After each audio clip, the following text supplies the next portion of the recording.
നമസ്കാരം. ഇന്ന് പടവല കൃഷിയുടെ വ്യത്യസ്തമായൊരു വീഡിയോ കാണിക്കാം. ഇത് നോക്കൂ, ഭ്രാന്ത് പിടിച്ച് പൂക്കുക കായ്ക്കുക എന്നൊക്കെ കേട്ടിട്ടില്ലേ? ഇത് അത്തരത്തിലൊന്നാണ്. ആയിരക്കണക്കിന് കായ്കളാണ് പടവലത്തിൽ ഇങ്ങനെ കായ് പിടിക്കുന്നത്. ഇത് വലുതാവുന്നതുമുണ്ട്, ചില കായ്കളൊക്കെ ഇതിനകത്ത് വലുതാവുന്നതുമുണ്ട്.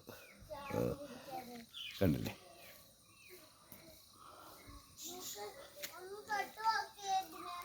കൊലകൊലയായിട്ട് മറ്റേ നമ്മുടെ ചെടികളൊക്കെ പൂക്കുന്നത് പോലെ, മുല്ലയൊക്കെ പൂക്കുന്നത് പോലെ കൊലകൊലയായിട്ട് പൂക്കൾ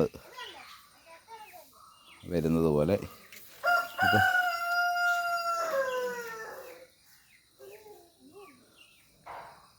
എന്താ സംഭവം എന്നറിയില്ല. എല്ലാ ബ്രാഞ്ചസിലും അങ്ങനെ, ഇടയ്ക്കൊക്കെ നോക്കിയാൽ കാണാം, എല്ലാ ബ്രാഞ്ചസിലും അങ്ങനെ ആയിരക്കണക്കിന് പൂക്കളും നൂറുകണക്കിന് കായ്കളുമാണ് വന്നുകൊണ്ടിരിക്കുന്നത്. അതിൽ ചിലതൊക്കെ വലിയ കായ്കളാവുന്നതുമുണ്ട്.